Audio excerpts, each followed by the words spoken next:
suis très heureuse de cette soirée qui s'annonce, de vous accueillir avec Hélène Manaille pour cette rencontre autour du cinéma et de la littérature qui est animée par Arnaud Michelet.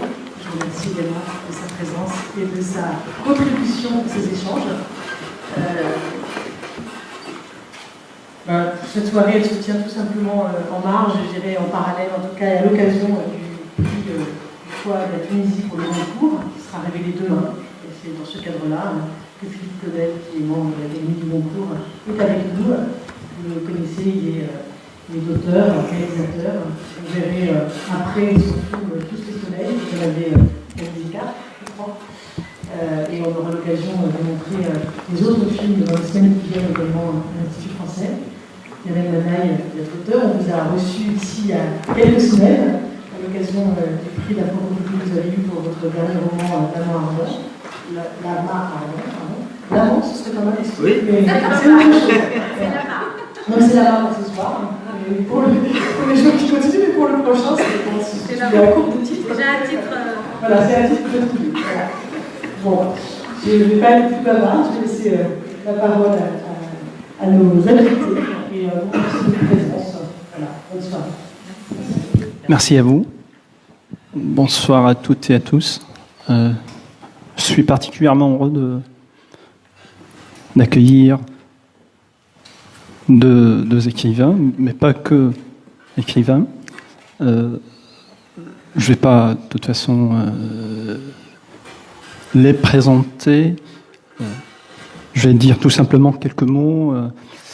D'abord, cette rencontre, justement, porte sur le rapport littérature et cinéma, cinéma-littérature, en présence de Philippe Claudel, qui est à la fois romancier, à son actif une bonne dizaine de romans, mais aussi... On va prendre votre micro, parce que comme ça on en aura 3. Oui, super. Merci. Comme ça chacun aura... Merci. Je vous en prie. Oui, on va faire un... Ah, je veux bien. Super. Donc, Philippe Claudel, réalisateur, scénariste, romancier. Je rappelle tout simplement qu'il est membre de l'Académie Goncourt. Il a déjà réalisé Il y a longtemps que je t'aime en 2008, Une enfance en 2015 et Tous les soleils en 2011, qu'on va justement voir après cette rencontre. Yamen Manaille, qui est, on va dire, un habitué des rencontres littéraires de l'IFT. Il travaille dans les technologies de l'information, dans l'informatique, et qui a publié 3 romans, essentiellement le premier, La marche de l'incertitude, en 2010, qui a reçu en Tunisie le prix Comardeur, et en France le prix des lycéens Coup de cœur, Coup de soleil. Et son dernier roman, L'amant ardent, en 2017, publié tous les deux chez Alizade, a obtenu le prix des 5 continents de la francophonie, avec évidemment un deuxième roman, le troisième, La sérénade d'Ibrahim Santos. Voilà. Donc, on va parler littérature-cinéma à bâton rompu, et j'aimerais tout simplement commencer par une petite question pour Philippe, pour Yamen. S'il fallait dire en quelques mots, résumer en quelques mots ce rapport entre littérature et cinéma, quel qualificatif, quel adjectif auriez-vous comme ça en tête? S'agirait-il des affinités électives? S'agirait-il d'un air de famille, une sorte de cousinage, de pratiques jumelles, faussement jumelles, ou bien tout simplement de pratiques différentes mais qui convergent quand même sur pas mal de points. Qu'est-ce que... Je commence. Merci. Bonsoir à toutes et à tous. Ravi d'être parmi vous. Moi, je dirais que concernant cette question assez classique, il y a un rapport évident de suggestion du cinéma à la littérature. Le cinéma, encore à l'heure actuelle, est extrêmement lié dans un rapport presque infantile, de dominé à dominant, à la littérature. Pourquoi ? Ça s'explique par l'ancienneté de la pratique littéraire par rapport à la pratique cinématographique. L'homme écrit quand même depuis plus de 2000 ans. Le cinéma n'existe que depuis un siècle. C'est un médium artistique quand même relativement nouveau. Et comme il a eu pour objet de raconter des histoires avec des images animées et du son, eh bien, j'allais dire tout naturellement, dans un premier temps, et on est toujours dans ce premier temps, il s'est tourné vers une sorte de grand frère qui était la littérature, qui racontait déjà des histoires, pas avec des images, mais des images construites quand même par des mots, avec du dialogue, avec des évocations musicales aussi, avec une bande son, et avec une forme de narration assez codée ou codifiée, disons depuis à peu près 200 ans, disons, avec le roman balsacien, on est dans une forme romanesque qui n'a pas beaucoup bougé. Et le cinéma, art jeune, qui a eu l'ambition de raconter des histoires en 1h30, 2h, eh bien, est encore énormément tributaire de la littérature. Dans l'écriture d'un scénario, c'est souvent quand même une histoire qu'on raconte d'une façon chronologique, avec parfois des retours en arrière, mais qui suit quand même une narration avec des événements, des péripéties, avec des constructions de personnages. Et preuve de ce que j'avance ou ce que j'essaye de vous expliquer, si vous regardez encore aujourd'hui les génériques attentivement, un nombre très important de films sont des adaptations de romans. Ce qui prouve que le cinéma a du mal quelque part encore à exister seul, à faire confiance à ses scénaristes, à ses créateurs pour inventer ex nihilo des histoires. Donc, il y a une double suggestion. Il y a la suggestion à la littérature parce que on regarde déjà des romans et puis on essaye d'imaginer ce que ça pourrait donner en film. Et puis l'autre suggestion, c'est sur la forme, une forme qui est quand même extrêmement inféodée à une narration classique qu'on trouve et qui a été éprouvée par des milliers, des dizaines de milliers, des centaines de milliers de romans dans le monde. Voilà un petit peu comme, pour commencer, comment je décrirais ces rapports. Et pour Yamen, ce rapport de suggestion, justement, est-il, d'après vous, suffisant? Moi, je dirais comment je vois le cinéma et comment je vois la littérature. Je vois la littérature comme un trésor de l'humanité qui a été construit depuis que l'homme a la possibilité d'écrire et possède l'art de la parole. Et j'ai l'impression que le cinéma, c'est le Arsène Lupin qui va aller voler des choses à la littérature, mais d'une belle façon. Je veux dire, c'est pas un grand truand, c'est pas un grand bandit, mais c'est un joli voleur qu'on aime avoir vivre et qu'on aime voir à l'œuvre.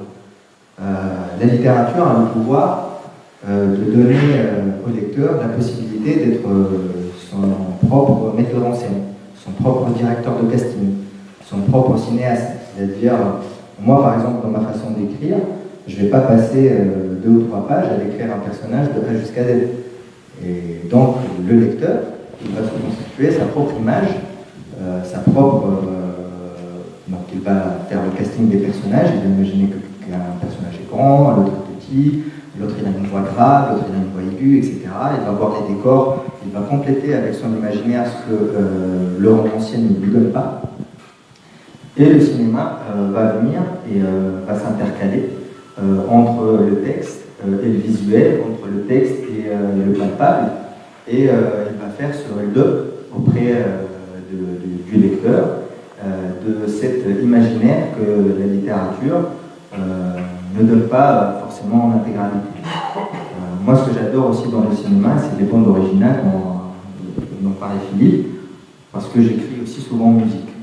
C'est-à-dire, et je pense que peut-être avec l'avènement du numérique dans la création du livre, peut-être qu'un jour, un écrivain va intégrer dans son roman la bande-son à qui il l'a accompagné dans l'écriture de son livre. En tout cas, moi je sais qu'il y a beaucoup de musiques qui m'ont accompagné pendant l'écriture de mes livres.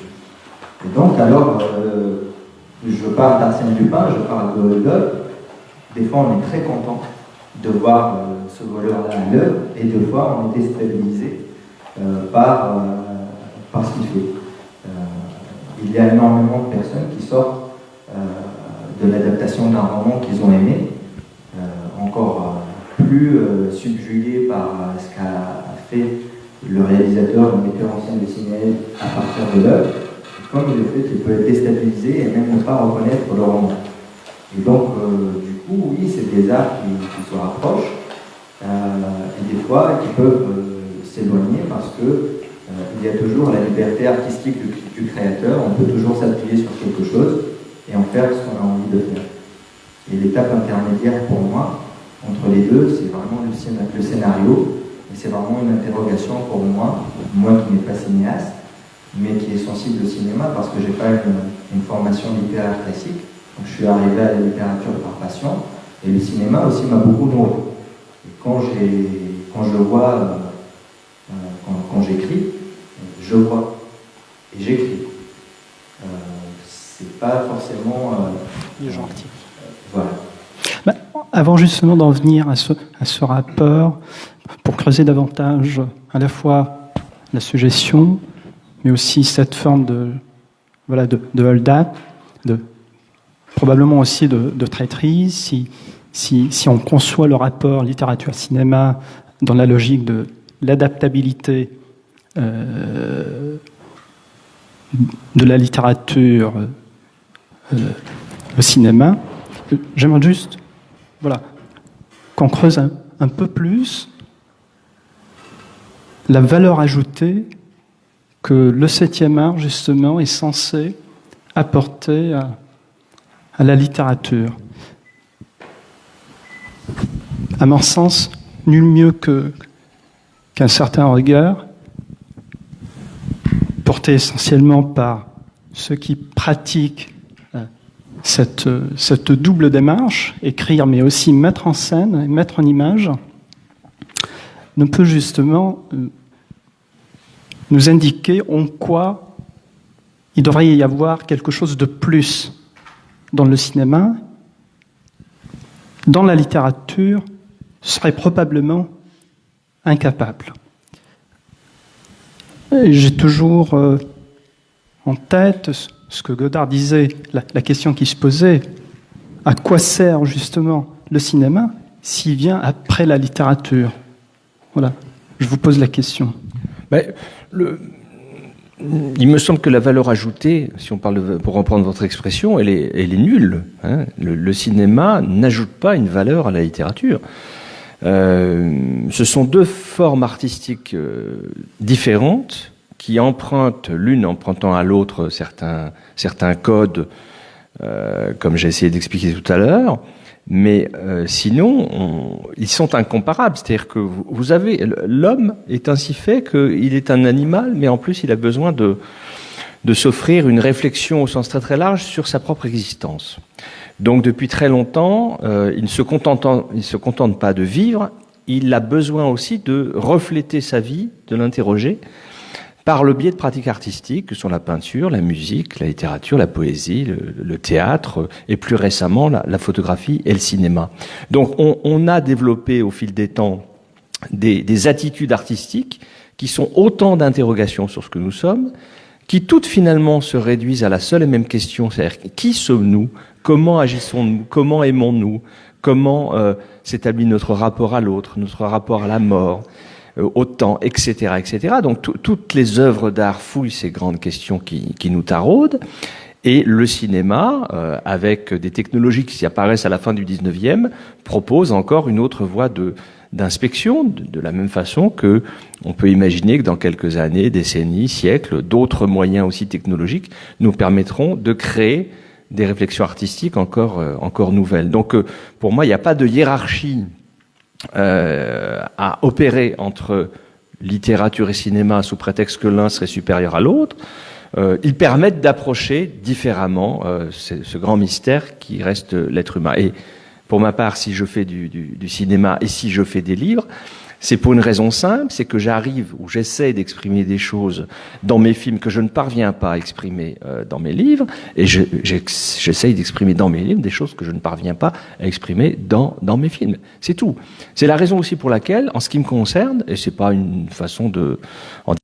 c'est la raison pour laquelle moi je n'adapte jamais mes romans. C'est-à-dire que les 4 longs métrages que j'ai faits ne sont pas des adaptations de romans que j'ai faits préalablement. Ce sont voilà, pour faire un peu court sur cette question, le cinéma vient après la littérature, mais il n'ajoute rien, il est une autre voie.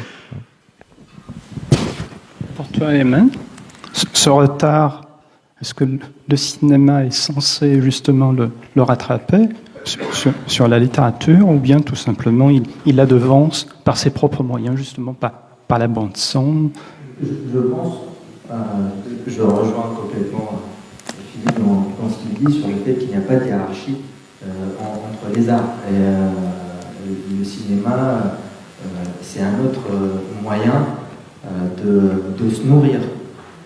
Alors, ce qu'il y a d'intéressant dans le cinéma, c'est que il y a énormément de profils à mettre de concert pour réussir son projet cinématographique.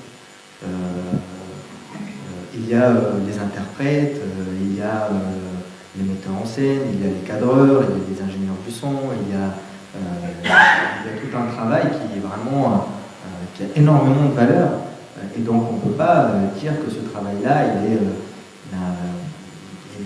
inférieur au travail d'un écrivain ou qui vient après. C'est une synthèse à part entière. Et bon, tous les œuvres cinématographiques ne prennent pas leur source forcément de livres, mais il y en a quelques-uns en effet. Donc oui, il n'y a pas de hiérarchie, et le cinéma, il a aussi ce pouvoir d'être consommé plus largement que le livre. C'est-à-dire,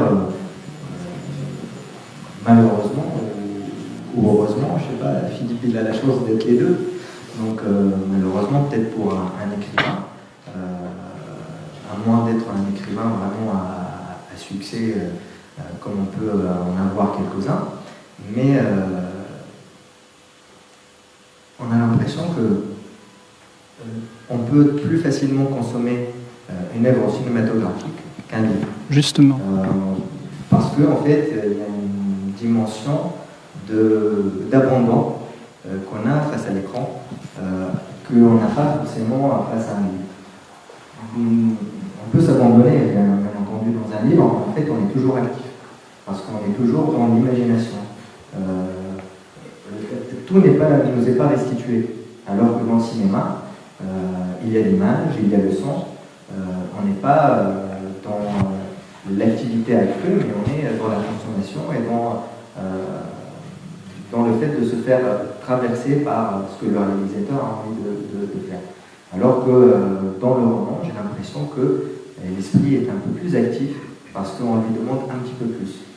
Et des fois, le cinéma peut aussi, pour celui qui consomme, peut être vraiment une source d'éveil artistique plus facile et qui peut en effet conduire à la littérature. C'est-à-dire, moi j'ai vu des personnes qui ont vu des films et qui ont dit j'ai envie de découvrir le roman duquel le film a été tiré. Et du coup, la passerelle, elle est dans ce sens-là, elle n'est plus dans le sens inverse. On part pas du roman pour aboutir au cinéma, mais on peut justement partir du cinéma pour finir dans le roman. Et les deux exercices sont beaux, sont nobles, et voilà, donc un bon roman, un bon livre, une bonne pièce de théâtre, c'est quelque chose qui est censé nous éveiller, nous interroger sur notre condition et faire en sorte qu'on s'améliore. Pour prolonger un petit peu, si vous permettez, ce que dit Yamen, à juste raison, je vais utiliser volontairement un mot qui peut peut-être choquer, mais la consommation d'un film, elle est excessivement passive. C'est-à-dire qu'on entre dans une salle, on se met assis, quelqu'un décide pour nous de lancer jadis la bobine, maintenant le fichier numérique, et puis les premières images apparaissent, et pendant 1h30, 2h, nous ne bougeons pas, nous regardons un écran et se développe devant nous sans que nous ayons aucun effort à faire, sinon celui de regarder et d'écouter, se développe une histoire. Sur une durée quand même relativement brève. Lorsque nous lisons un roman, petit ou gros, mais même petit, un roman, ça va prendre plusieurs heures de vie. Ça va être une lecture qui va s'inscrire dans une durée, qui va nécessiter aussi un effort, déjà un effort de déchiffrement. On met quelqu'un qui est absolument analphabète devant un écran, il va voir le film. Il va le comprendre, il va le regarder. On met quelqu'un qui ne sait pas lire devant un livre, il va être devant un objet qui aura l'hermétisme d'une pierre. Donc, lire, c'est déjà décoder, c'est avancer, c'est transcrire ou décoder des signes qui vont appeler des mécanismes intellectuels, qui vont évoquer des images, qui vont créer des pensées. Tout cela sur un temps, je le répète, assez long. Si vous prenez même des romans courts, parce que maintenant la littérature est plutôt dans la contemporaine, dans la brièveté, hormis quelques exceptions, mais vous prenez un roman de 250-300 pages, on va mettre plusieurs heures, je sais pas, selon le lecteur, 6, 7, 10 heures, 12 heures, avec des interruptions. Et puis une implication, ça résiste parfois. Donc il faut continuer, il faut faire des efforts. Donc l'attitude déjà de réception, elle est complètement différente. Vous avez d'un côté un art qui soumet le spectateur à sa loi. Il est rare de voir des spectateurs sortir d'une salle. Je parle de cinéma, je ne parle pas de DVD. Quand on est chez soi, on lance un DVD, on peut l'arrêter, on peut le reprendre, c'est différent. Et vous avez cité Godard tout à l'heure, il a un très joli mot. Finalement, Godard, c'est beaucoup mieux quand il écrit que quand il filme, presque. Non, mais c'est un peu provocateur ce que je fais. Mais c'est un très grand critique de cinéma. Après, il a fait des films qui ont marqué l'histoire du cinéma, mais il est dans ce paradoxe aujourd'hui d'être sans doute le cinéaste le plus connu au monde, mais dont plus personne ne va voir les films. Ce qui est assez paradoxal. C'est-à-dire que quand Godard fait un film maintenant, personne ne va voir un film de Godard. Mais tout le monde, et encore, oui. Mais tout le monde parle de lui, et il a des mots très très justes. Il sait très bien parler du cinéma. Et à propos du cinéma, il a une très belle formule. Il dit: le cinéma, c'est un transport en commun. Et je trouve que c'est magnifique, parce que c'est vrai que le principe du cinéma, c'est d'être comme on est aujourd'hui ensemble, dans une salle, avec des femmes et des hommes autour de soi qu'on ne connaît pas, mais pendant 1h30, 2h, on va vivre ensemble, on va être transportés ensemble, en commun, par une histoire, par des émotions, par des sentiments. Puis on va quitter la salle, on ne va plus jamais se voir sans doute dans la vie, mais on aura partagé quelque chose ensemble au même moment. Et ça, c'est bien sûr, ça nous distingue complètement de l'expérience de la littérature, qui est une expérience purement intime, et à la fois aussi, on en reparlera peut-être tout à l'heure, mais dans la conception, comme Yamen en parlait tout à l'heure, c'est-à-dire qu'un roman, ça se fait seul, on est seul, on a besoin de personne, alors qu'un film, ça se fait à plusieurs. On ne peut pas être cinéaste seul. On est forcément cinéaste avec une équipe. Justement, ces différences spécifiques qui distinguent la littérature du cinéma, et réciproquement, elles se fécondent, certes, mais en même temps, il me semble que, voilà, pour le dire comme ça, ce que le cinéma donne d'une main, la littérature le reprend à son compte, à sa manière, et ce que la littérature aussi donne d'une main, le cinéma va inévitablement le reprendre à son compte. Et ce qui me semble quand même important dans ce double commerce, c'est le statut de l'imagination.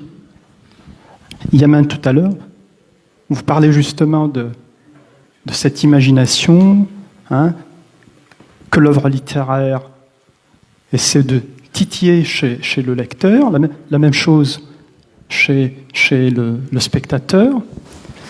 Mais il me semble quand même, à la fois, les moyens, les ressources diffèrent de bout en bout. Justement, au niveau de la réception, un lecteur, s'il n'est pas en mesure de déchiffrer un texte, ne peut pas y accéder. Un spectateur peut, sans pour autant devoir justement déchiffrer le langage cinématographique. pour vous, Philippe, qui pratiquait donc les deux, comment vous travaillez ce rapport à l'imagination du lecteur? Au cinéma, effectivement, il n'y a pas que le hors-champ qui justement sollicite cette faculté. Dans le roman, il y a le côté descriptif, il y a la manière de construire l'intrigue, de tirer les ficelles, mais est-ce qu'il y a quand même, on va dire, un modus operandi commun? Oui, je pense qu'il y a quelque chose de commun quand même, c'est ne pas trop en dire. C'est-à-dire supposer et espérer un lecteur intelligent et un spectateur intelligent. Et surtout, lui donner l'opportunité de travailler avec le texte et de travailler avec le film. Donc ne pas trop en dire, ne pas tout dire, laisser de la place, laisser des trous, laisser des vides. Vous avez alors, il en va des romans comme des films, c'est-à-dire que vous avez des romans où la phrase exprime un sens et rien d'autre. Il entra dans la pièce. Voilà. Vous lisez ça, vous savez qu'il entra dans la pièce. Il n'y a pas d'autre étage de sens dans ça, il n'y a pas de mystère de la poésie ou de la langue, il n'y a pas d'interprétation multiple, etc. Il entra dans la pièce.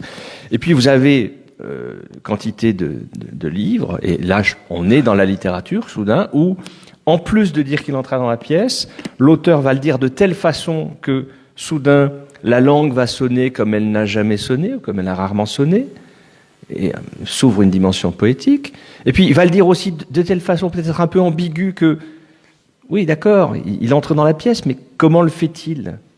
Et soudain je me mets à imaginer ce personnage en fonction des mots que l'auteur a choisis, et soudain le personnage, la situation devient complexe, s'offre à plusieurs interprétations, etc. Et en tant que lecteur, je commence à travailler. Au cinéma, c'est pareil, vous avez tout un ensemble de films, appelons-les les films classiques de studio américains, par exemple, où le but, c'est quoi ? C'est de vous raconter une histoire pendant 1h30 et que vous sortiez de la salle avec 0 question.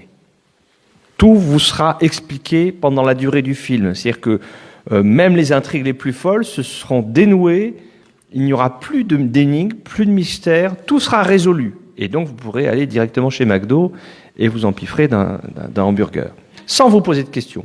Cinéma de pur divertissement qui vous laisse, comme il y a des romans de pur divertissement que les gens lisent pour oublier l'endroit où ils sont ou la vie qui est la leur, ils les lisent, mais qui ne leur laisse aucune graine de questionnement en tête. Donc voilà, ça c'est ce qui m'intéresse pas, puisque ce qui m'intéresse c'est d'essayer de faire des livres et des films où on laisse beaucoup de place aux spectateurs, on laisse beaucoup de place aux questions. Ça passe par un montage particulier, une écriture particulière de scène. Ça passe aussi par des dialogues où on ne dit pas tout. Ça passe par des silences, et ça, on n'a encore pas parlé de ça. Mais une des raisons majeures, je pense, pour lesquelles je fais du cinéma, c'est l'utilisation du silence. Parce que le silence, au cinéma, il est parlant. Alors qu'en littérature, on ne peut pas l'utiliser. Il n'y a pas de silence en littérature. On ne peut pas mettre 15 pages blanches pour dire sauter, quoi. Donc, au cinéma, vous prenez 3 personnages, ils se taisent pendant 5 secondes, 15 secondes ou 20 secondes, ça va donner des sens différents. Et l'utilisation du silence, donc de l'absence de mots, ce qui ne veut pas dire l'absence de son, ça peut être très très riche et très fécond. Donc ça, c'est une grande différence entre les deux. Mais autrement, il y a des points communs évidents, quoi. Pour vous, Yaman, qui pratiquait la littérature, mais je suppose consommait le cinéma, le rapport à ces deux démarches de création diffère, je pense, parce que d'une part vous êtes dans la production, dans la poésie, alors que d'un autre côté vous êtes plutôt dans la réception, probablement dans la passivité, même si je ne suis pas tout à fait sûr qu'un spectateur de cinéma, dans son siège, est un spectateur passif. Mais on en reparlera si vous voulez. Alors, j'aimerais savoir, voilà, comment vous articulez, comment vous pensez ce rapport. Je pense que chaque œuvre artistique a sa propre complexité. Et moi j'aime beaucoup ce que dit Philippe en disant qu'il faut laisser de la place au spectateur pour qu'il soit acteur. Donc c'est vrai qu'il y a une certaine facilité quand on regarde un film, parce qu'on le subit dans un premier temps. On a la possibilité, quand on n'est pas dans le cinéma, en effet, d'arrêter, de se dire qu'est-ce qui se passe, qu'est-ce qu'il a voulu dire, et même d'en parler avec son voisin de canapé, et dire attends, je fais une pause, mais on est quand même dans le rapport immédiat, on est dedans. Et plus le réalisateur, le scénariste et les acteurs, parce que c'est vraiment un travail d'équipe, plus tout ce beau monde-là va réussir son coup, plus on va s'effacer au profit de l'histoire. Quand on consomme un livre, et qu'on a également de la place, l'étonnement peut être immédiat. On peut s'arrêter de lire, décrocher et se dire tiens, quel est le sens de cette phrase? On va souligner des mots, on va copier des citations. Au cinéma, on ne va pas pouvoir sortir un calepin parce qu'il fait noir pour pouvoir noter des dialogues, etc. On peut le faire après coup quand on se procure le film ou qu'on le passe en DVD, mais c'est une autre façon aussi de consommer le cinéma. Moi, quand je parle de cinéma, je le vois vraiment dans une salle avec une projection, etc. Et la distance n'est pas forcément la même, et plus on offre de la place aux spectateurs, plus il y a une sorte de connivence qui se crée entre le réalisateur, l'acteur, le raconteur d'histoire. Ce qu'il y a de commun entre le cinéma et la littérature, c'est que ça, comme disait Philippe tout à l'heure, c'est que ça raconte des histoires. Moi, je me suis posé des fois la question, est-ce que je serais capable de mettre en œuvre un film? Et je suis surpris du nombre de films très talentueux qui sont faits par des gens qui réalisent pour la première fois. C'est-à-dire, dès le premier film, quelqu'un qui n'a pas forcément une expérience cinématographique peut arriver à faire un petit bijou. J'ai l'impression qu'en littérature, c'est un peu plus difficile. Pourquoi? Parce qu'on a une proximité avec le cinéma. Moi, je ne sais pas dire si j'ai lu beaucoup plus de livres que je n'ai regardé de films, parce que j'ai lu pas mal de livres. J'ai cette particularité d'avoir lu beaucoup quand j'étais jeune, mais j'ai beaucoup de personnes autour de moi qui ont regardé 1000 fois plus de films qu'ils n'ont consommé de livres. Donc il y a une proximité avec le cinéma que le commun des mortels a, et qu'on n'a pas forcément tous avec la littérature, même si la littérature est beaucoup plus ancienne et appartient depuis plus longtemps à l'histoire de l'être humain. Donc je me pose cette question, je me dis est-ce que je réussirais à faire un film, et je sais que les défis de quelqu'un qui fait un film sont multiples. C'est fédéré autour de son projet, alors qu'il y a une dimension un peu peut-être. Alors il y a des directeurs, des metteurs en scène, des réalisateurs qui sont très narcissiques et qui maltraitent leurs acteurs et qui leur disent il faut que tu fasses ça, il faut que tu fasses ça, il faut que tu fasses ça. Ça c'est une chose. Moi par exemple, je suis l'esclave de mes personnages. C'est mes personnages qui me font. J'ai l'impression de les découvrir en même temps que je les écris. Et c'est eux qui me façonnent, c'est eux qui me donnent une vision et qui me permettent de palper la vérité. Et je me dis, est-ce que je serais capable de tirer, si jamais je me lance dans un film, est-ce que je ne serais pas l'esclave de mes acteurs? Est-ce que je ne serais pas l'esclave de mon ingénieur du son? Est-ce que je vais réussir à fédérer autour de toutes ces énergies-là? Et c'est un défi, c'est un travail qui est différent. Et je n'ai pas forcément l'impression qu'il y a des passerelles évidentes, à part celle de raconter des histoires et d'inciter à l'interrogation, si vraiment on a envie de susciter l'interrogation et l'étonnement. On peut faire des livres de divertissement, on peut faire du cinéma de divertissement qui n'interroge pas, mais je pense que les films qu'on retient et les livres qu'on retient, c'est des livres qui nous travaillent au trip, qui nous interrogent sur notre propre condition. Je veux dire, je ne vais pas me rappeler, j'ai regardé Spider-Man par exemple, je ne me rappellerai jamais d'une réplique qui a été dite dans Spider-Man. Mais en revanche, il y a des films qui sont marquants, il y a des répliques qui sont cultes et qui rentrent même dans le langage. Il y a des répliques qui rentrent vraiment dans le langage et qui deviennent des codes sociaux. Par exemple, aujourd'hui en France, si on vous invite à dîner un mercredi soir, il faut se demander si on n'est pas le con du dîner, parce qu'il y a un film qui s'appelle Dîner de con, et ça a tellement été populaire et ça fait tellement rire tellement de personnes que quand on a envie de traiter quelqu'un entre guillemets de con sans lui dire, je vais t'inviter à dîner chez moi un mercredi soir. Dans la littérature, il y a quelques petits trucs comme ça qui peuvent rentrer dans le langage partagé par la majorité, mais j'ai l'impression que beaucoup moins que le cinéma. Donc on est encore dans un spectre de consommation qui n'est pas forcément le même. Ça ne veut pas dire forcément qu'il y a une hiérarchie non plus. J'ai l'impression qu'on tourne autour du même sujet depuis tout à l'heure. Ouais.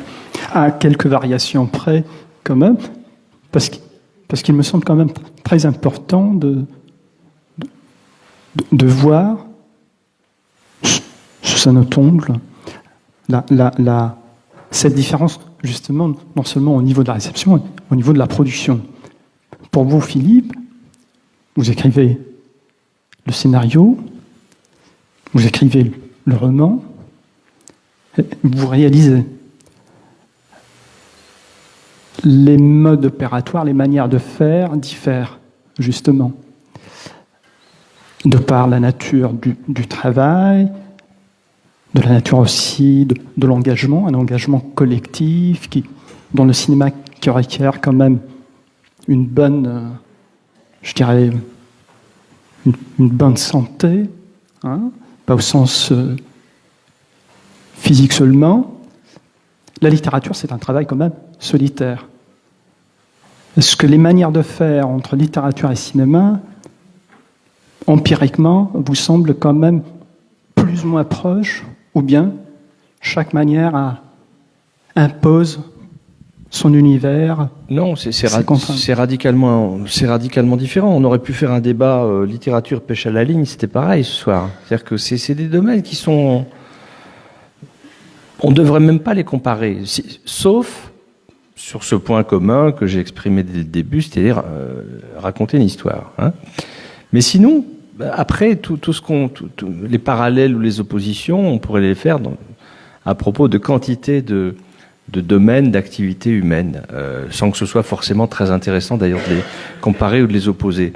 Parce que c'est vrai que la pratique de la littérature et la pratique du cinéma, dans l'exercice et non plus dans la réception, ça n'a rien à voir, quoi.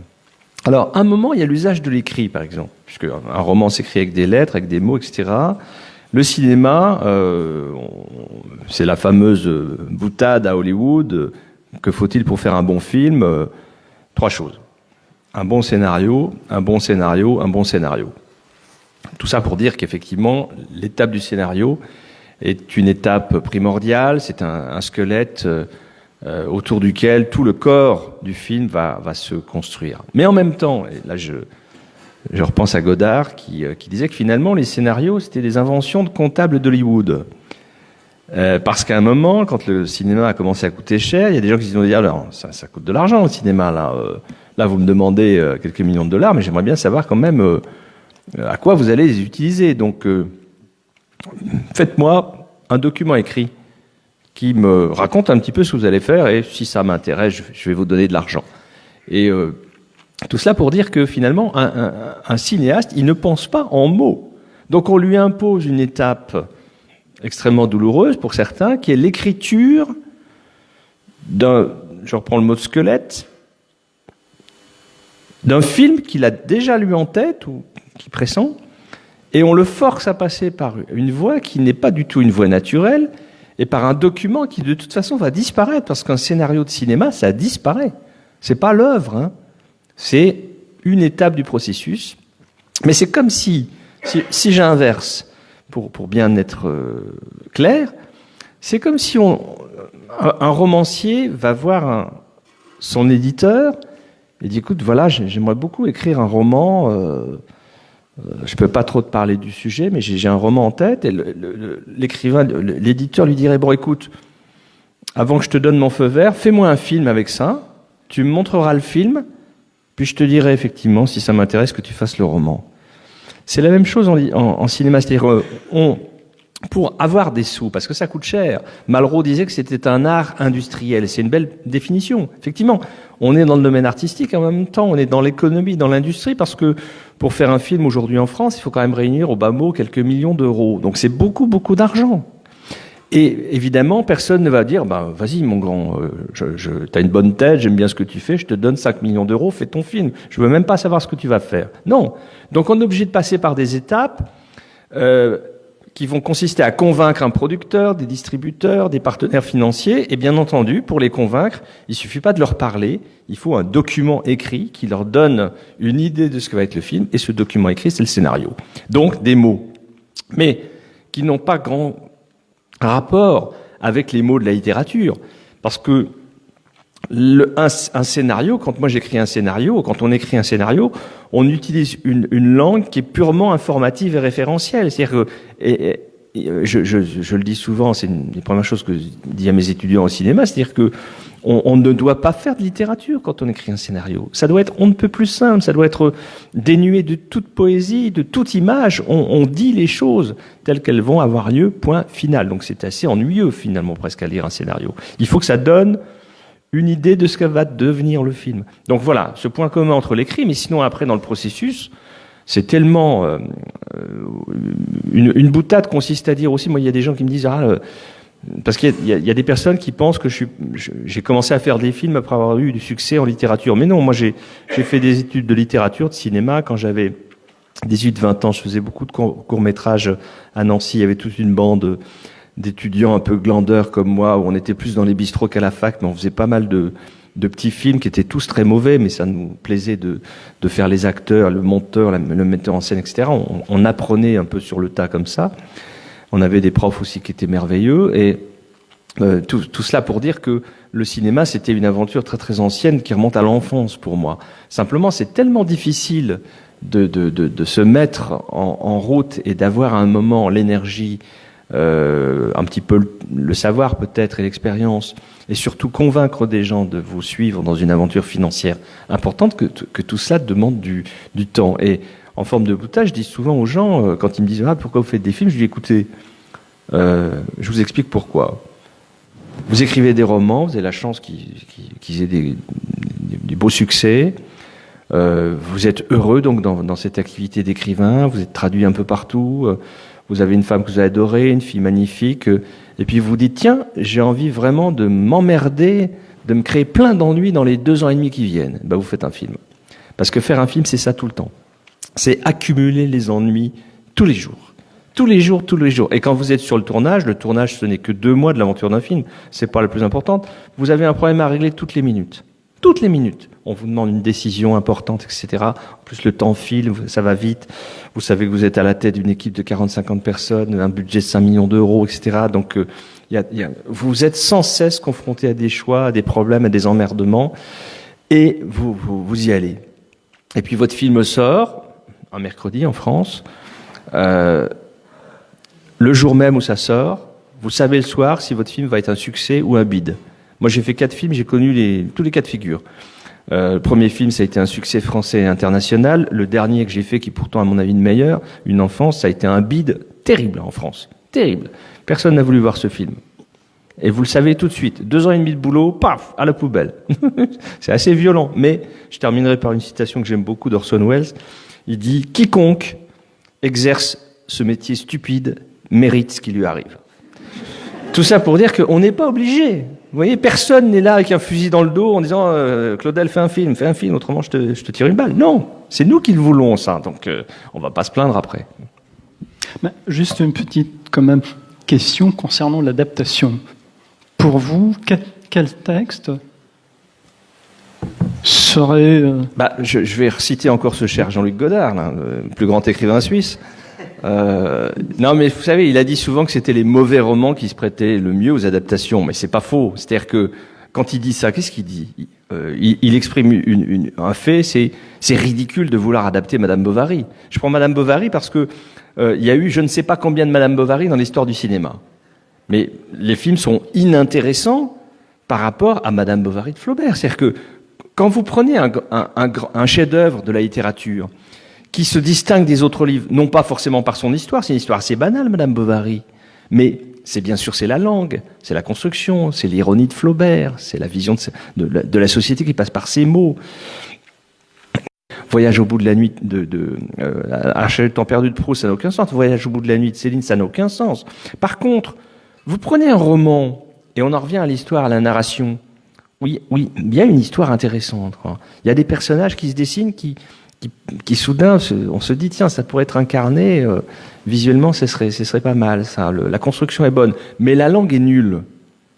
Donc là, c'est du pain béni pour le cinéma. Vous voyez, on va pas trahir un grand écrivain, une grande œuvre, en ne réussissant pas à transférer à l'image cette poésie des mots.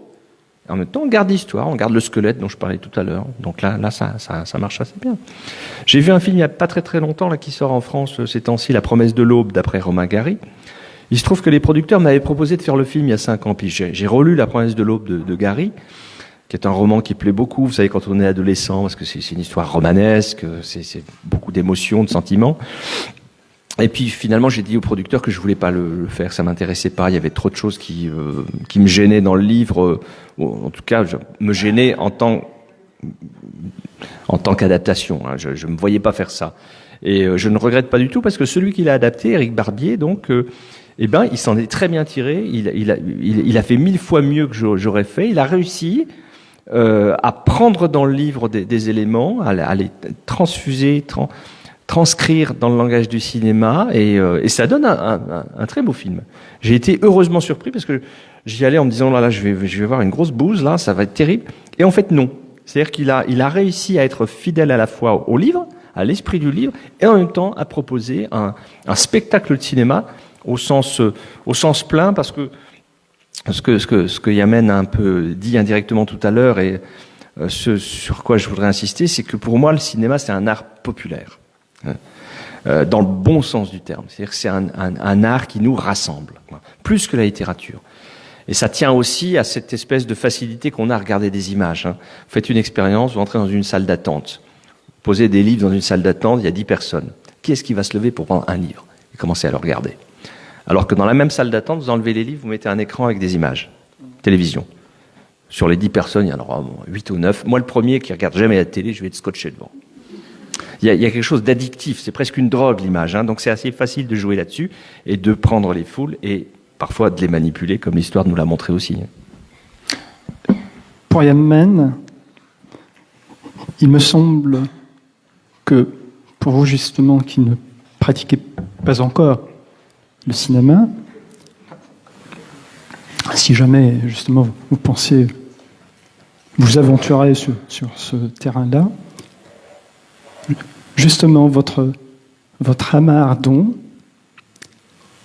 j'ai pensé tout à l'heure qu'il serait beaucoup plus proche dans la forme spectaculaire à laquelle il pourrait se prêter d'une bande dessinée, ou plutôt d'une animation, d'un film d'animation, beaucoup plus que d'un film proprement parlé. Qu'est-ce que vous en pensez ? Je pense que tu n'as pas tort, même si des réalisateurs ou des scénaristes peuvent te donner tort. Je veux dire, j'ai aucune prétention par rapport à ce que j'ai écrit pour dire est-ce qu'il serait adaptable au cinéma ou pas, mais c'est vrai qu'à un moment, je me suis interrogé sur le fait qu'il puisse paraître en BD ou en film d'animation. Et pourquoi ? Parce que les personnages principaux de ce livre sont des abeilles. Donc c'est des insectes qui peuvent des fois être stressants à l'écran et qui peuvent un peu, s'ils ne sont pas suffisamment bien filmés, ne pas rendre l'aspect poétique qui leur est propre.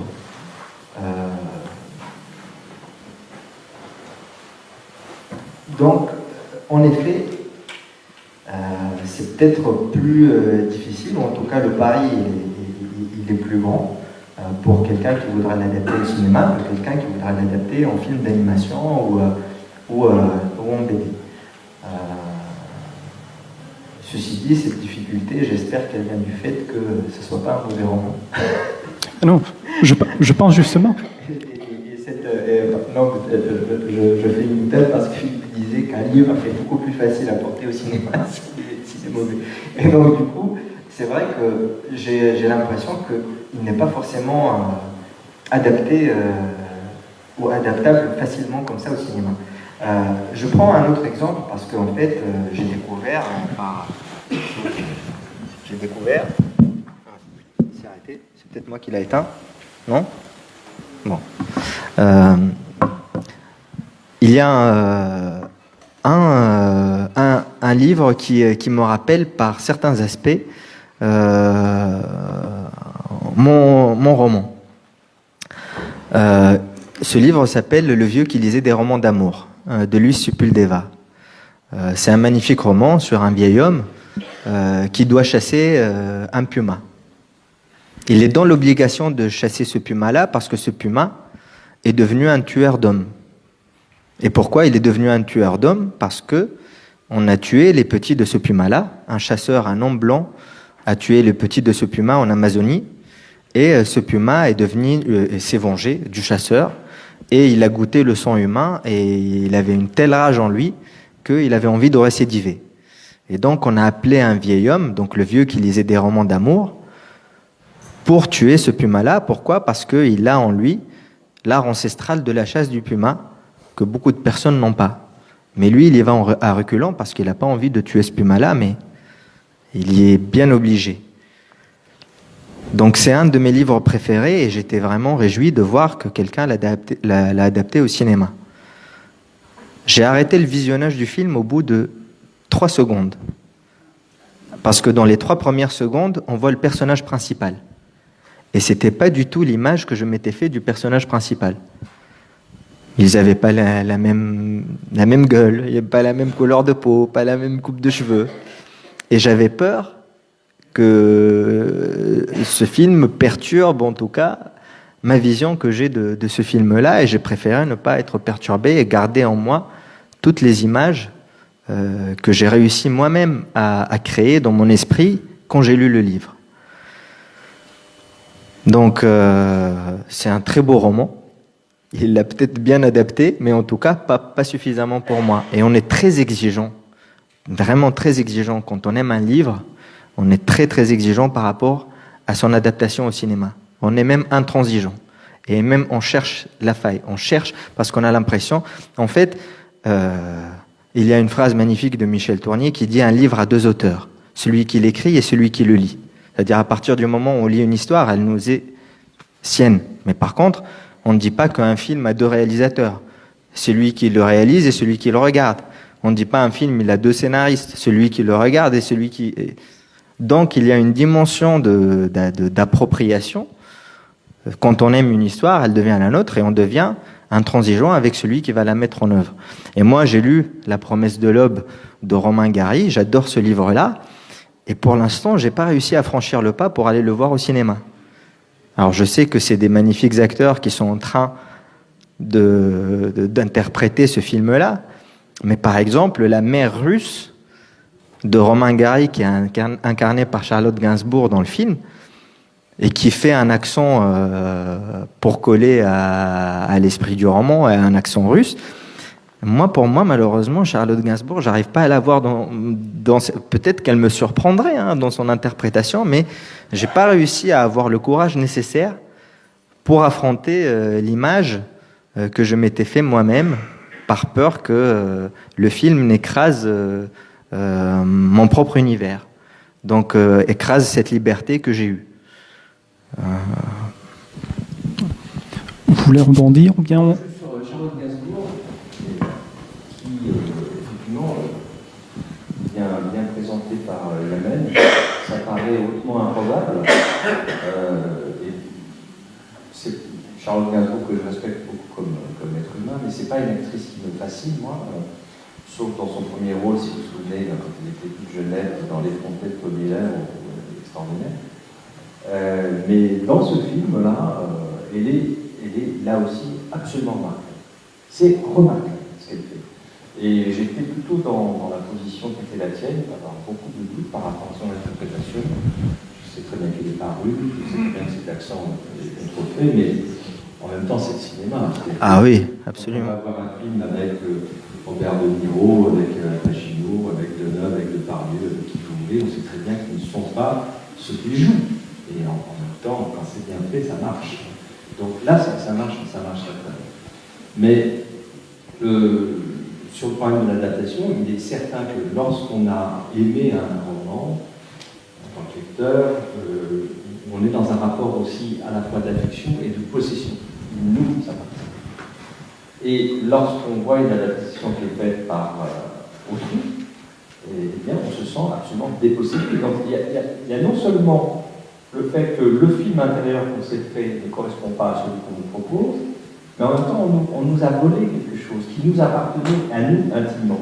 C'est pour ça qu'on a beaucoup de mal, généralement, quand on a aimé une œuvre littéraire, à accepter la transcription qui en est faite au cinéma. Et puis, une petite réflexion sur la bande dessinée. Moi qui ne suis pas du tout un lecteur de bande dessinée, c'est un domaine artistique que je n'ai jamais énormément fréquenté.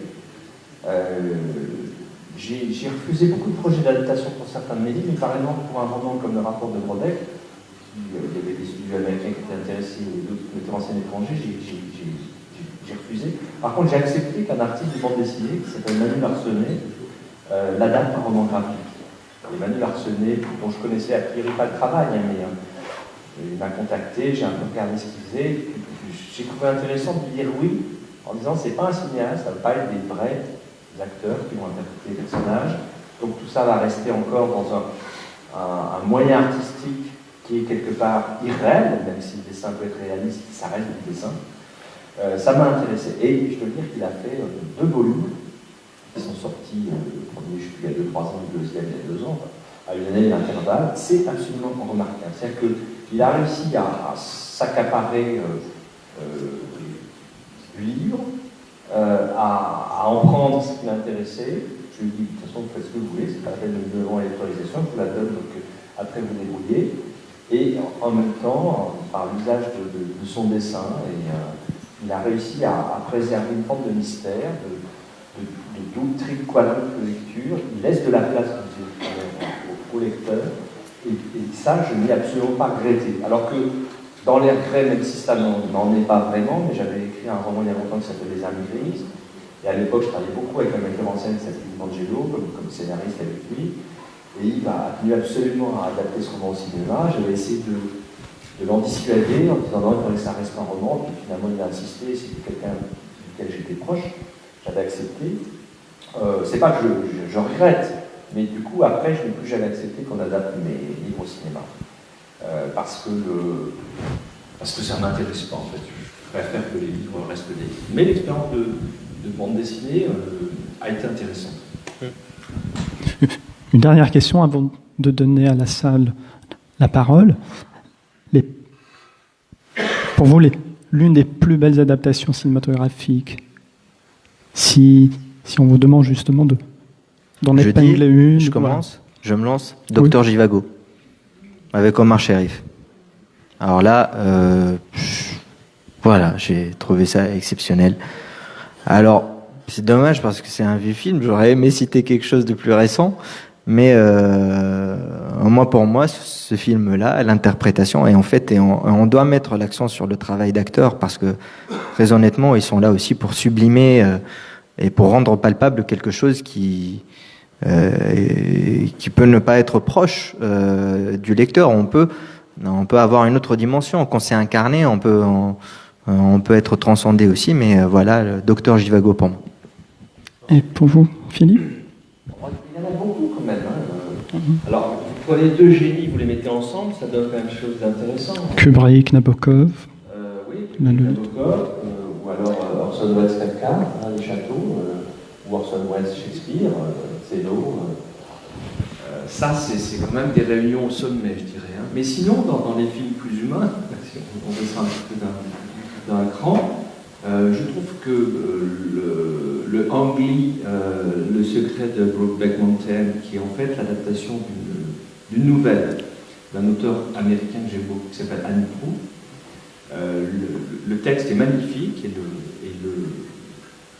le film est une grande réussite. Et on en revient encore à l'ami Jean-Luc Godard.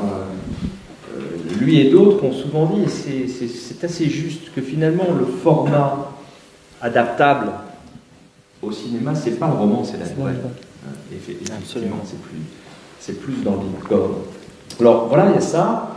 On reste dans la nouvelle ou dans le texte court. Blade Runner, qui est quand même. Je parle du premier.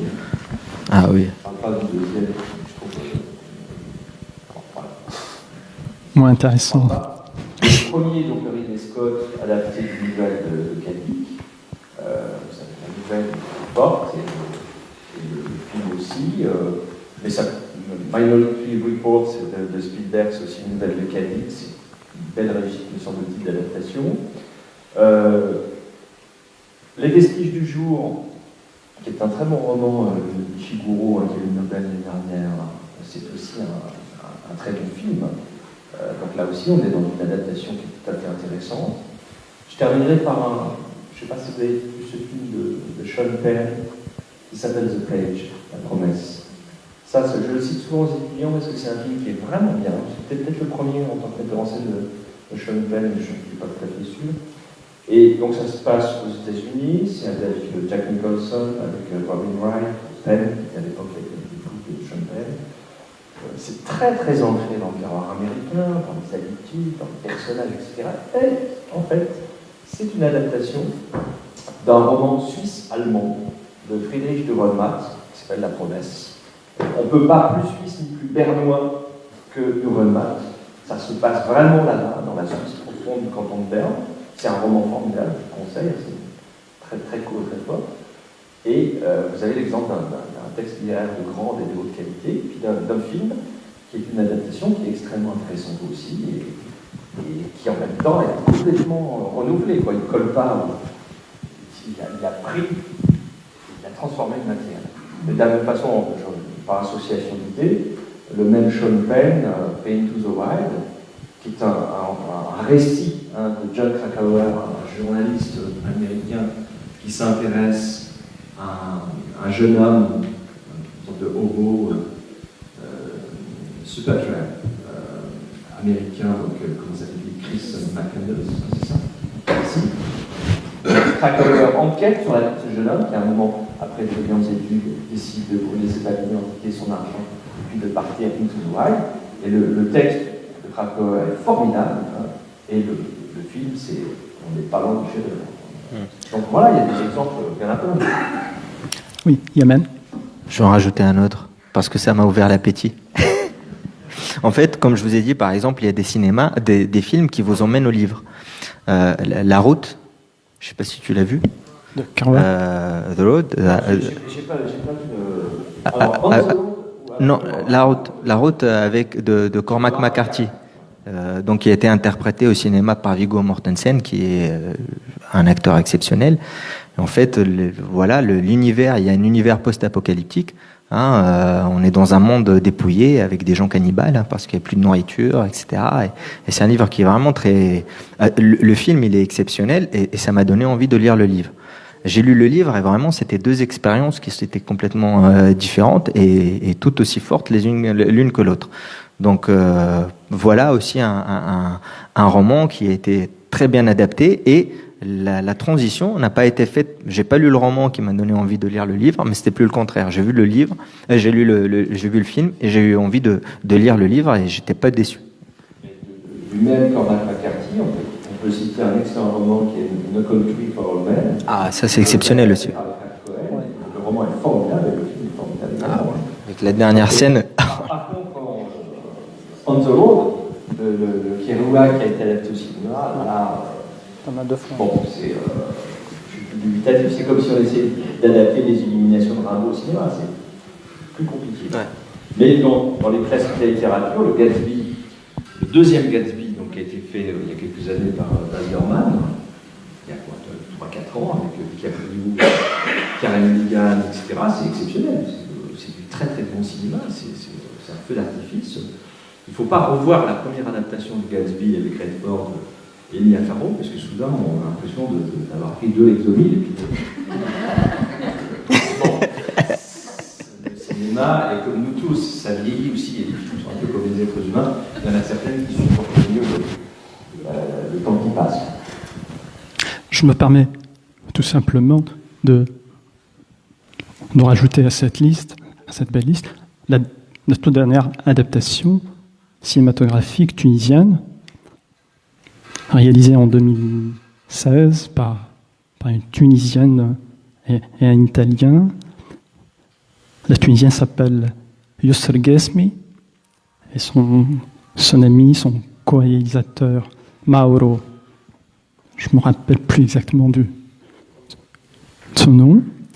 Et le film s'intitule justement Lens, c'est l'adaptation de la nouvelle de Büchner, de George Büchner, l'allemand, le romantique allemand. Et c'est un film qui dure 6 heures.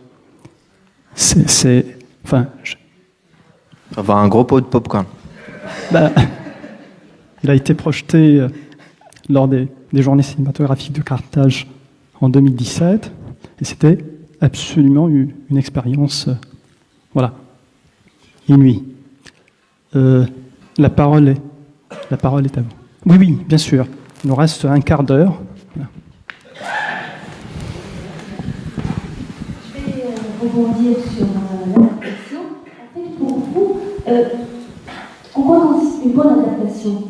Vous avez donné des exemples, mais pour vous, c'est quoi la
quand on est au cinéma. Donc on l'a subi jusqu'à la fin, ou on la déguste jusqu'à la fin. Mais je disais aussi que justement, ce qui est intéressant, c'est de voir des œuvres cinématographiques qui méritent ce moment-là à partir du moment où elles sont ce que j'appellerais trouées, elles laissent de la place, elles laissent des vides, des interstices, des portes, des espaces dans lesquels le spectateur va pouvoir entrer. Et ce que j'essaye de faire modestement dans mes films, c'est de créer une sorte de dialogue, d'interface, d'utiliser l'écran comme une interface entre la vie, la sensibilité, l'intelligence, les goûts du spectateur et ce que je montre grâce à cet écran devant soi. Et à partir du moment où un lien se crée, ce que Yamen rappelait tout à l'heure avec les propos de Tournier sur le fait que le lecteur est le deuxième auteur, bon ben voilà, il faut que le spectateur soit le deuxième auteur du film qu'il est en train de voir, et on a tous fait cette expérience d'être dans une salle et de voir d'être en même temps dans ce transport en commun, comme le disait Godard que je citais tout à l'heure, et en même temps d'avoir vu des films différents. C'est-à-dire qu'on ne voit pas tous la même chose dans un film. Et l'intérêt aussi, quand on essaie d'en fabriquer, je parle simplement par exemple du décor. Moi je fais très très attention à tout en cinéma, parce que pour moi, on l'appelle le 7e art, parce qu'il est apparu après les 6 premiers, mais moi ce qui m'intéresse dans la notion de 7e art, c'est que finalement, c'est l'addition de tout ce qui a précédé. Il est le 7e art parce qu'il utilise toutes les autres formes artistiques. On parle, on voit bouger les formes, on crée des architectures, on fait du son, de la musique, on joue. Enfin, il y a toutes les formes artistiques qui préexistaient au cinéma, qui sont utilisées dans le cinéma. Et quand on est metteur en scène, ce qui est intéressant, c'est de jouer sur toutes ces cordes de ce fantastique instrument qu'est l'instrument cinématographique. Et si je m'attarde simplement sur le décor et sur les accessoires dans le décor, moi je fais très attention à tout ce que je mets dans le décor. De l'objet ou de la couleur la plus discrète jusqu'à l'objet ou le motif le plus discret. Parce que je me dis, bon, tout le monde ne verra pas ce que je mets là, mais certains le verront, certains le prendront et se diront, tiens, il y avait ce petit truc là dans le décor, dans telle scène, ça veut peut-être dire voir le film différemment, qui vont le renouer, le lier à leur vie et en tirer une expérience, qui sera bien sûr une expérience unique selon les uns et les autres. Donc, bien entendu, quand on fait du cinéma, qu'on essaye de faire ce cinéma-là, on espère des spectateurs qui ne soient pas des spectateurs passifs. La passivité est presque simplement physique, mais intellectuellement, émotionnellement, il y a du travail qui se passe dans la tête du spectateur. En fait, moi je voulais intervenir en fait, sur la différenciation qu'il y a entre le livre et le cinéma. Un auteur, une fois qu'il a écrit son livre, donc il a accouché, le bébé devient grand, il marche tout seul, il ne peut plus intervenir dessus. Et le livre, le lecteur, lorsqu'il le lit, en fait, il se fait son propre cinéma. Les zones mêmes du cerveau qui interviennent au niveau de la lecture, il se fait son propre cinéma, son imaginaire, donc sa propre musique, ses ambiances, etc. Alors que la lecture, au niveau du cinéma, lorsque je viens regarder un film, là, elle est tout à fait différente. Donc la personne qui a tourné le film, qui a fait l'adaptation du film, là, en quoi est-ce que je vais être intéressé et je vais aller développer? C'est-à-dire que le circuit même au niveau de mon cerveau qui est en train de regarder n'utilise pas les mêmes neurones, le même fonctionnement lorsque je regarde le film. C'est la traduction de l'émotion reçue, qui a été créée lorsque j'ai lu le livre en tant que réalisateur et ça m'a donné l'envie de l'adapter. Après, c'est une deuxième vision par rapport à la personne qui l'a écrite. Pour y revenir au parallèle que tu as fait au niveau de la musique, lorsque tu as deux chanteurs qui ont chanté donc un répertoire qui est le même, c'est-à-dire la première personne qui a chanté la chanson, et tu as le second qui vient juste de copier, qui va tenter absolument de coller, on va dire, au texte, à la nuance, alors que tu as un chanteur qui vient et qui s'approprie la chanson et qui en donne un. Là, ça donne tout à fait une autre facette, une autre dimension à la chanson.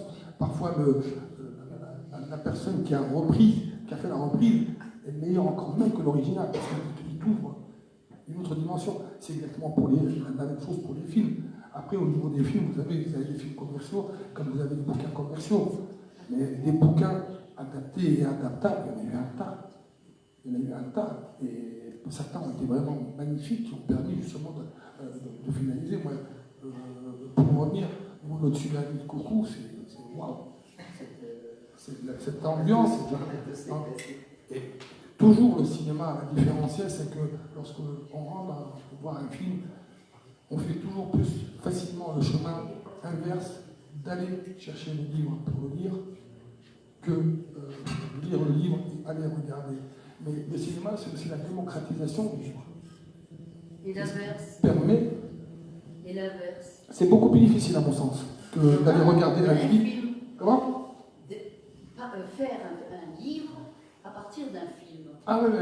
Ça existe. Ça existe, oui. Ça existe. Et ça, parfois, ça donne. Est-ce que ça existe? Ça pourrait, oui. C'est ce qu'on appelle la novélisation. Ça reste beaucoup plus marginal. Et c'est pas que c'est très difficile, mais que ça intéresse pas, a priori. Le cercle des poètes disparus, c'est ce qui s'est passé. Mais ça existe surtout pour des films très commerciaux qui deviennent presque des franchises et à partir desquels on va sortir des romans, vous voyez, qui vont devenir des romans chapitrés, qui sont des novélisations, qui utilisent les mêmes personnages, mais ça reste quand même relativement marginal. Ça. Duras aussi. Pardon? Duras, elle a écrit un livre de son film. Oui, mais j'allais dire, elle était au fourneau et en salle. Là, ça vient de la même personne, donc c'est un petit peu différent. Il y a un exemple qui est intéressant, qui n'est pas un exemple de novélisation ou d'adaptation, mais qui est un exemple de travail en parallèle. C'est Tous les matins du monde d'Alain Corneau, film de 91, qui est un très très beau film, qui se passe au XVIIe siècle sur un musicien qui s'appelle Marin Marais, qui est un musicien qui a réellement existé, interprété par Depardieu père et fils dans le film.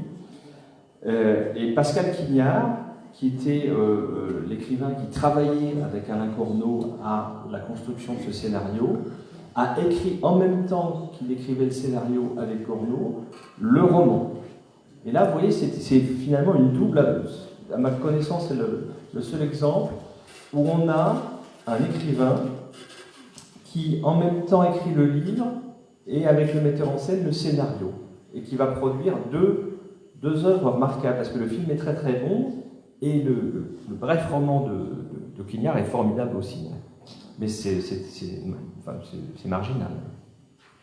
Et en fait, je voulais finaliser par une question, puisque vous avez dit qu'il vous était très difficile de voir vos films être adaptés ou pourquoi. Parce que finalement, le livre... J'ai pas compris votre question. C'est-à-dire que vous avez dit qu'au niveau de l'adaptation de vos livres, vous n'étiez pas toujours d'accord, vous étiez... Ça vous posait... J'ai dit que je ne voulais pas, oui. Mais moi, personnellement, je vous demanderais de creuser... Parce que c'est moi qui décide, ouais. C'est tout. Le livre, vous l'avez écrit.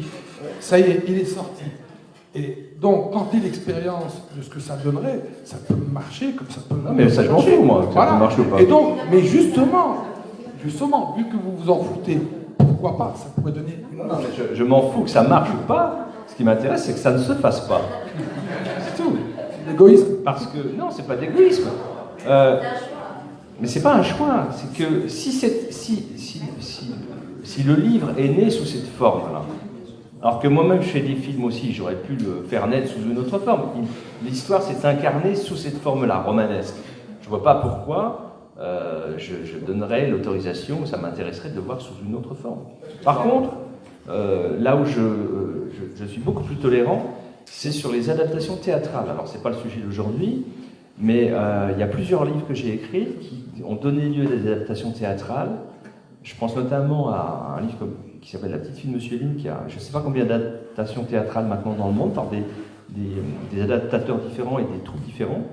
Et ça, j'ai toujours donné l'autorisation. Le seul truc, c'est que je ne suis jamais allé voir la pièce. Nulle part. Chaque fois qu'on m'invite, je dis non, je ne peux pas. Ça ne m'intéresse pas. Je respecte le travail, mais ça ne m'intéresse pas. Après, il y a une limite à tout. À partir de 70 ans, je crois que les livres tombent dans le domaine public. Après la mort. Voilà. Donc à partir de ça, à partir de là, le livre devient... voilà. L'auteur n'est plus décisionnaire, je pense, de ça. Donc il faut attendre. Voilà. Bonsoir. Oui, ma question, elle est courte. Très bien. Et si on vous demandait, ou si vous aviez la possibilité ou l'envie d'adapter au cinéma un des 4 romans du prix Goncourt Choix de la Tunisie, lequel choisiriez-vous? De cette année, donc. Hein. Oui, de cette année. Vous me posez une question difficile parce que... Mais je pense que ce serait le prix Goncourt que nous avons choisi, nous, c'est-à-dire l'ordre du jour d'Éric Vuillard, qui a priori, qui n'est pas un roman, hein, qui est plus un récit romanesque ou romancé, mais spontanément, sans réfléchir, hein, peut-être qu'au bout de 2 heures ou 3 jours ou 3 mois, je me dirais non, finalement, c'est pas celui-là. Mais j'aurais envie de mettre en scène et de mettre en image certaines... Sous forme de documentaire ou plutôt... Pour parler vulgairement, peut-être de docu-fiction, en tout cas inventer une forme un peu hybride, justement, pour rendre grâce et rendre justice à cette forme hybride qu'a inventée Vuillard depuis un certain nombre de livres. On est à mi-chemin entre un récit historique, un réinvestissement romanesque d'un grand problème de société ou d'un événement historique, comme il l'a fait sur d'autres livres. Voilà, je me dis que là, il y aurait un challenge à trouver pour essayer de trouver une forme adaptée cinématographique à ce genre de livre. Les autres romans, il y a un roman qui parle beaucoup de cinéma dans les 4, c'est Yannick Enel, hein, qui m'a passionné aussi en raison de cela, mais c'est plus un roman qui parle du cinéma qu'un roman qui se prêterait à quelque chose de cinématographique. Après les 2 autres, on imagine plus des films assez classiques, hein, en ce qui concerne Takita ou L'Art de perdre de Zénithel. La toute dernière question. Bon, merci, la toute dernière question. Donc, pour reprendre ce qui s'est dit sur finalement le parallèle avec la musique, effectivement, je pense qu'en cinéma, il y a aussi des bonnes et des mauvaises adaptations. Mais j'étais plus interpellée par ce que vous disiez sur le fait que finalement, les très grands romans ou la grande littérature se prêtaient, si j'ai bien compris, assez mal aux bonnes adaptations. C'est vrai qu'il y a quand même, il me semble, quelques contre-exemples de très bons livres. J'ai en tête assez facilement les liaisons dangereuses de Gilbert Delaclos, qui a donné de multiples adaptations au cinéma, dont certaines très bonnes et très différentes les unes des autres. Enfin, celle de Stéphane Fries est quand même... Ah non, elle ne vous plaît pas. Après, je connais moins bien Maëlle de Vadim, qui s'est vraiment éloignée du sujet, qui a été une transposition, etc. Mais après, peut-être que c'est sur le côté historique que ça vous plaît moins, mais c'est vrai que les Anglais sont un peu aussi, avec tous les films de Merchant and Ivory, enfin un peu spécialisés dans les adaptations de la littérature anglaise, qui sont des grands classiques, qui sont des bons livres et des bonnes adaptations. Oui, qui sont des bons livres, qui ne sont pas des chefs-d'œuvre. Non, mais moi je faisais le distinguo entre chef-d'œuvre et bons livres. C'est pour ça que je citais Proust, Stendhal. Oui, parce que vous êtes très francophile.